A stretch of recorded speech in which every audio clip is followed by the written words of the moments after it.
All right, so we're going to dive into Oprah Winfrey's What I Know for Sure. Okay. It's a collection of her columns from Right. O Magazine, and you flagged this for a deep dive. Yeah. And it seems like you're really interested in this whole idea of, like, hmm how to live a more fulfilling life. Yeah. And Oprah definitely has some thoughts about that. Well, and what I think is really fascinating about this book is Oprah doesn't just talk about these big abstract ideas. Right. She actually shares a lot of personal stories Mm-hmm. and anecdotes that really make her wisdom feel a lot more Yeah. relatable. Yeah. It's almost like she's just sitting down with you and Yeah. having a heart-to-heart conversation. Yeah, you're right. And she starts off talking about joy. Right. And this incredible encounter she had with Tina Turner, Oh, yeah. that just completely shifted her perspective Yeah. on what it means to, embrace joy, Mm-hmm. even in the midst of challenges. That story's so powerful. Yeah. And, she talks about wanting to run away with Tina Turner, Right. just being so captivated by her energy, Yeah. and then realizing that joy wasn't about escaping her own life. Mm-hmm. It was actually a choice that she could make in Yeah. any moment, regardless of her circumstances. That makes me think about how often we wait for, Right. external things to change before we allow ourselves to feel joy. Exactly. But Oprah's saying, we Yeah. have the power to choose joy right now. Right now. And it's not about Yeah. denying those difficult emotions. It's about cultivating this Right. inner state of joy that can coexist with those challenges. Right. It reminds me a lot of the practice of gratitude, Okay. where you intentionally focus on the good things in your life, Yeah. even when things are tough. Oprah also talks about finding those five-star experiences Oh, yeah. in everyday life. Right. Those little moments of pleasure, like a perfect cup of coffee or, Mhm. feeling the sunshine on your skin. Yeah. Do you think those small moments are really that important? I think they're essential Yeah. because it's so easy to just get caught up in the hustle Yeah. of daily life that we overlook those small joys. Right. But when we can consciously savor those experiences, Right. it really shifts our whole perspective. It's Okay. a mini meditation. Right. That brings us back to the present moment and just cultivates this sense of contentment. She tells this great story about her birthday Yeah. and how she casually mentioned wanting to hear Right. this singer, Sandam Kaur, perform live. Uh-huh. And then completely out of the blue, Yeah. Sandam Kaur ends up performing at her birthday party. Wow. It's almost like she manifested it. It really does feel like magic, doesn't it? Yeah. It raises the question, is it just a coincidence or is there something to this whole idea of the law of attraction? Can we actually influence our reality Right. by just focusing our thoughts and intentions? That's a big question. Yeah. I think it's important to acknowledge that Mm-hmm. the law of attraction is just one perspective. Right. And it's not a guarantee that you'll get everything you want Right. just by thinking about it. Right. But there's definitely something powerful Mm-hmm. about setting intentions and aligning your actions Mm-hmm. with what you desire. Absolutely. And even if you don't subscribe to Right. the law of attraction, Yeah. the story really highlights the importance of being mindful of what we're focusing on. Right. What we give our attention to expands. Mhm. So if we're constantly dwelling on negativity, that's Yeah. what we're inviting into our lives. Right. But if we focus on, what we're grateful for, Yeah. what brings us joy, Yeah. then those things become a lot more prominent in our experience. Oprah's also really open about her struggles with food Yeah, and how she initially resisted the advice of her trainer, Bob Greene. right. She eventually came around to his philosophy. Mhm. Nice. But it took some time and a willingness to step outside her comfort zone. Yeah. What do you think that tells us about personal growth? I think it shows that growth often involves challenging our own assumptions Okay. and being open to new ways of thinking and being Yeah. we can get stuck in our routines and habits Right. even when they're no longer serving us. Yeah. Sometimes the things that are best for us require us to confront our own resistance, Right. embrace the discomfort of change. It's like that saying, growth happens outside your comfort zone. Exactly. Right. Yeah.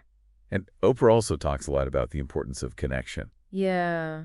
She admits that for a long time she kind of isolated herself, Mm. even though she deeply craved that sense of community. Mm. It wasn't until she moved to a new city that she really realized Yeah. the importance of building those relationships.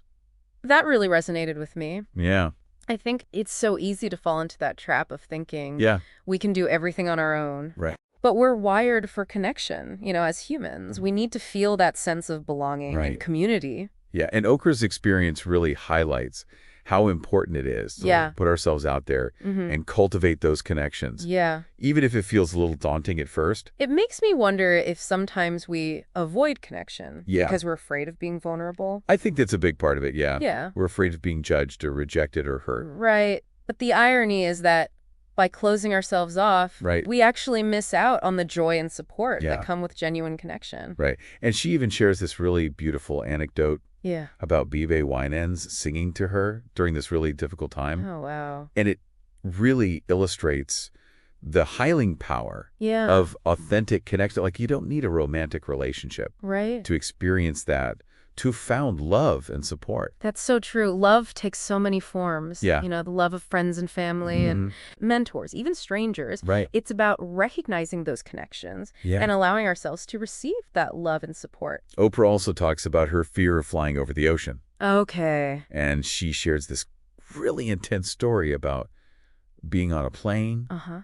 when the windshield cracks mid-flight. Oh, my gosh. And it's this powerful example of how to find your center Yeah. amongst this terrifying experience. It's incredible how she was able to tap into Yeah. that inner strength and remain calm Right. despite all the chaos around her. Yeah. Makes you think about how we can all learn to navigate our own Yeah. fears and anxieties with a little more grace. What I find interesting is that she doesn't talk about eliminating fear altogether. Right. It's more about acknowledging it, allowing it to be there, and then choosing to focus on something else. Right.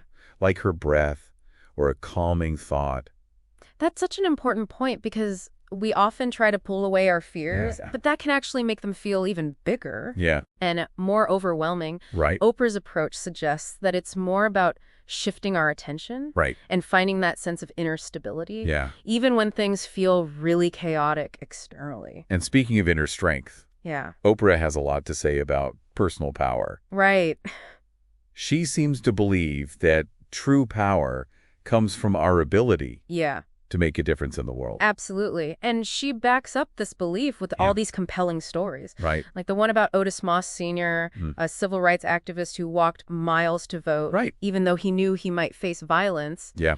It's such a powerful illustration of how one person's actions can create this ripple effect and inspire change. She emphasizes that it's not about fame or fortune. Right. It's about aligning our actions with our values Yeah. and using our voices to folk up for what we believe in, even in small ways. That's a really crucial point because we often think of power as something external. Right. It's like something that some people have and others don't. Right. But Oprah is suggesting that true power comes from within. Yeah. It's about recognizing our own agency Right. and using it to make a positive impact. Another aspect of personal power she talks about is living with intention. Okay. She says it starts with learning to say no, setting boundaries, and prioritizing our own well-being. Yeah, it's so easy to get caught up Right. in pleasing others and overcommitting ourselves. I completely agree. Saying no can be such a powerful act of self-care. It is. It allows us to create space for the things that truly matter to us. Right. And to protect our energy from being depleted Yeah. by things that don't. It's about aligning our actions, Right. our priorities, and living a more authentic life. And that seems to tie into her ideas about finding your purpose. She makes this clear distinction between our jobs and our true calling. Right. She says our purpose might not be tied to Right. what we do for a living. Yeah.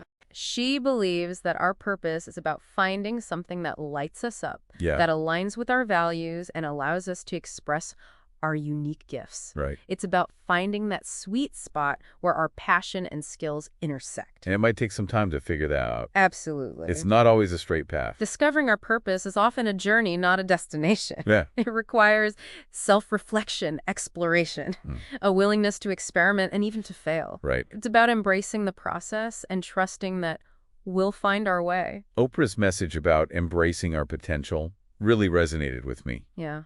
It's that reminder that we're all works in progress, and it's okay to not have it all figured out. She really emphasizes that reaching our full potential isn't about achieving some arbitrary endpoint Right. or becoming this perfect version of ourselves. Right. It's about embracing that ongoing journey of growth and expansion, continuously striving to become the best versions of ourselves. It's pretty inspiring, isn't it? It is. Oprah's journey, all her experiences, Yeah. they kind of point to this idea that we're all capable of living these extraordinary lives, Right. even amidst like the everyday challenges. You know what makes her message so powerful is that it's not just preaching from some distant stage. Right. She's sharing her own vulnerabilities, her struggles, her triumphs. Mm-hmm. It makes it feel like something we can all achieve. Right. Not just some far-off ideal. Exactly. She's not saying it's easy, Right. but she is saying it's possible. Mm-hmm. Mm-hmm. And it starts with those simple choices like choosing joy, Yeah. even when things are tough, Right. noticing those small moments of beauty, Yeah. connecting with others in meaningful ways. And recognizing that fear is a part of life. Right. And it doesn't have to control us. Right. You know, we can learn to navigate it, to find our center, even in the midst of uncertainty. Yeah. It's about cultivating that Yeah. inner strength and resilience. Absolutely. And taking action. Right. It's not enough to just think about these things. We have to like put them into practice. Yeah. Whether it's saying no to protect our time and energy. Right. Or using our voices to speak up for what we believe in. Yeah. Action is key. You're absolutely right. It's in those moments of action, of stepping outside our comfort zones, that we truly grow and discover our potential. And it's a continuous process, not a destination. We're always evolving, learning, becoming more of who we're meant to be. So as we kind of wrap up this deep dive into Oprah's wisdom, what is one thing that really stood out to you? Something that you can apply to your own life right now? And for me, it's the reminder that joy is a choice. Okay. It's not about waiting for the perfect circumstances, but about finding those moments of joy in the everyday. Yeah. In the simple things, it's a practice. And like any practice, it takes effort and intention. I love that. And for me, it's about recognizing my own power. Yeah. And not power in the traditional sense. Right. But the power to make a difference in my own life and the lives of others. Okay. It's about aligning my actions with my values. Yeah. And taking responsibility for creating the life I want. Beautifully said. Remember, you have everything you need within you to create a life that is meaningful and fulfilling. Right. Trust your instincts, embrace the journey. Yeah. And never stop learning and growing. What a great way to end this deep dive. Yeah. Thanks for joining us. Thanks for having me. Until next time, keep exploring, keep growing, and keep embracing all that life has to offer.